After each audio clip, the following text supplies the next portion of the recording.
My happy, it's on the sofa with a good book, usually a murder mystery. Nothing too gory though, with my fluffy dog, Isla, curled up beside me. I don't know if you've ever longed for days like that, but as a child, I grew up a shy girl, and I always felt so nervous and anxious before any kind of social situation like Christmas parties, family gatherings, school. I hid it well, but I always had this knot in my stomach as I went through life. When adults did come and speak to me, because of my shyness, I had a tendency to mumble my answers. This caused them to stop listening and start talking over me, making me feel embarrassed and insignificant. I concluded that my ideas and my stories, they weren't interesting or valuable to anyone else. So I decided that my best strategy was to just stay quiet. And honestly, that decision served me really well. I became the classic good girl. I put my head down, I worked hard, I got great grades at school. I was an amazing team player and likable, so I did well in the office environment as well. Any of my successes became team or company wins. Until one job interview highlighted the dangerous position I'd put myself in. It nearly cost me everything. But I'll come back to that in a minute, because what I really want to share with you today is the results of the journey that I went on following that experience. Because over the course of my career, I've seen that I'm not the only one who has adopted a quiet strategy and sooner or later felt held back. But when you get to that point, then what do you do?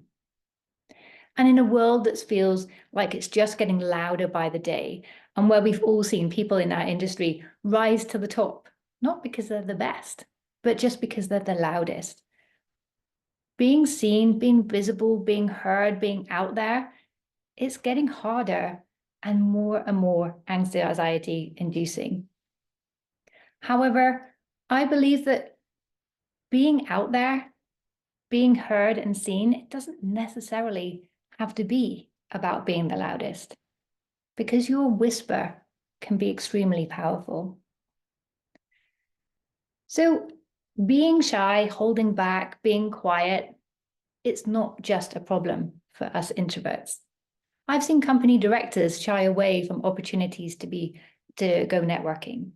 I've seen outspoken extroverts shy away from sharing their views on social media and being visible online. And I've seen talented experts shy away from sharing their real views and ideas with their colleagues. Maybe you've shied away from something in your past.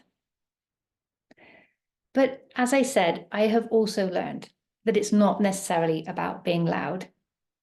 Over the last 3 decades, I've worked in marketing communications. I have been a best-selling author. I've interviewed hundreds of successful founders on my podcast, and I've advised some of the leaders in the world's largest companies like Nestle, the UN, Lloyds Bank, as well as countless of small business owners and founders. What I've seen through this work is that part of the problem is that few people are ever taught how to communicate effectively, let alone how to communicate their value. This means there's a skills gap on top of a pre-existing fear. But as I said, it doesn't have to be about being loud.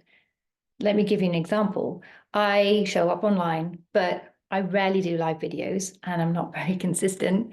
However, in 2021, LinkedIn, out of all the hundreds and thousands of people on its platform, LinkedIn named me as one of the 15 most authentic contributors and one of the 16 sales influencers to follow. So never underestimate just how far your whisper can be heard. Because it's only when we can show up comfortably as ourselves that we can really have meaning and impact. And I think my interview story highlights this. As I said, it could have cost me everything, but instead it spurred me on and showed me a different way of being and changed the focus of my life and career ever since. Going into this particular interview, when I was about 24, I was really excited. I had pre-qualified, I'd done all the tests, I'd done everything. And the interview was the last stage of getting this job.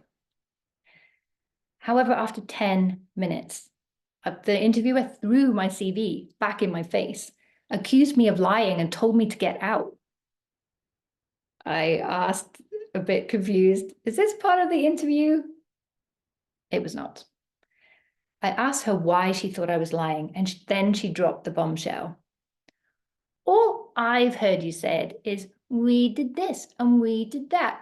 I can only conclude that you are passing somebody else's work off as your own, and I won't have anyone on my team who steals credit from other people. I was shocked. I tried to explain that I'd only worked for small companies, so I was the marketing department and there was no one to steal credit from, but it's too late. I managed to hold back the tears before I left the building, but then there was no stopping them as I was holding my last train ticket I'd bought with my last £5. At least I could get back to my sofa, where I spent the next few days wallowing. However, when my pity fog finally cleared, I realized, damn it, she was right. Not that I'd stolen credit from anyone, but I'd willingly given away mine. My quiet team player strategy was eclipsing my true value, and this was why I'd been failing at interviews for 6 months. Taking that lesson, I applied that to my next interview. I showed up and I talked about, not in a braggy way, but I talked about my successes and how I made those happen. I shared my failures and the lessons I'd learned from those. And I shared my perspectives and my vision for a different future. And I got the job. On my first day, my bosses told me how they'd been blown away. They were kicking each other under the desk, trying not to give me the job on the spot. By whispering my value, I'd become the obvious choice. And that's the focus of my work today. I help individuals, companies, and teams to understand their true value and embed this in their business so it becomes part of their DNA and they stand out as the natural choice for their dream clients or their next boss or their next project. Value Whispering is a structure that I created that blends my decades in marketing with my experience as an introvert who wants to make her mark on the world, but without having to change who I am or have to shout. There are 3 parts to the value whispering process.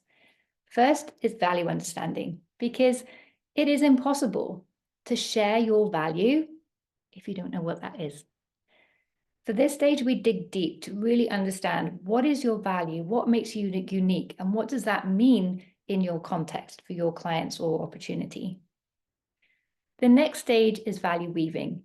We take that value and we weave it through everything that you do, your marketing, your sales, your processes, the way you hire people, so that you can naturally stand out as the perfect choice for your ideal clients, not just through your words and the things you do, but they really feel everything that comes through your heart.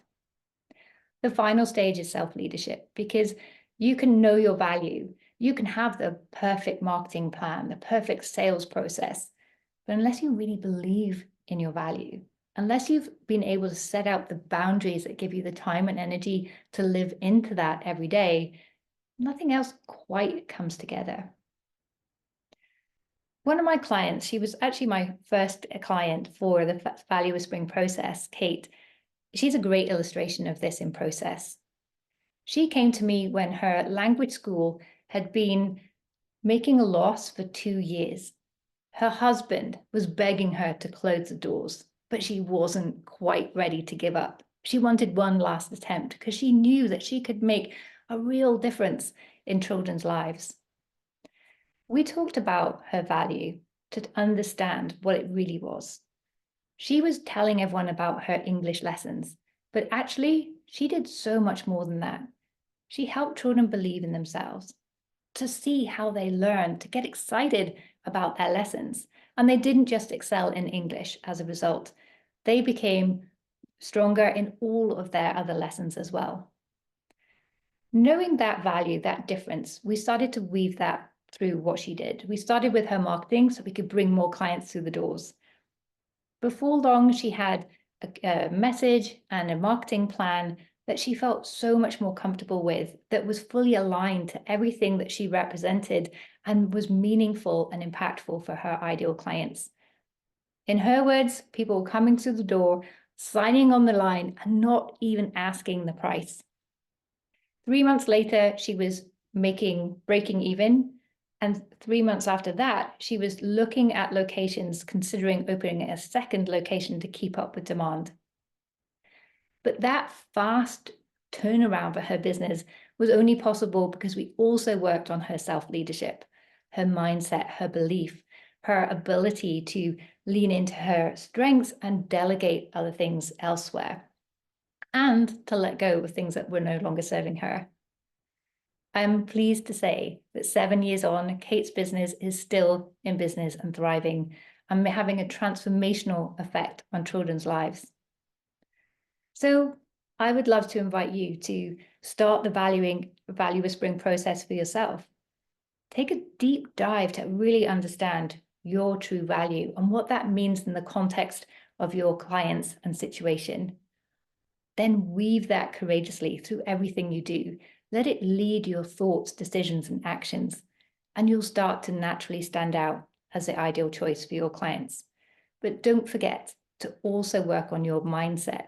Give yourself permission to set solid boundaries so you can live into your best self every day.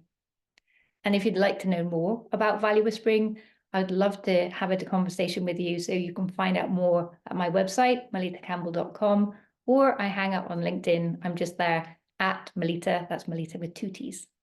Thank you. Yay, well done, Melitta. Woohoo! So what did we like about that, people? What did we like? Let's have some sharings. Let's turn this to personal development seminar. No, I'm joking. What did we like about Melitta's? I loved it. The story,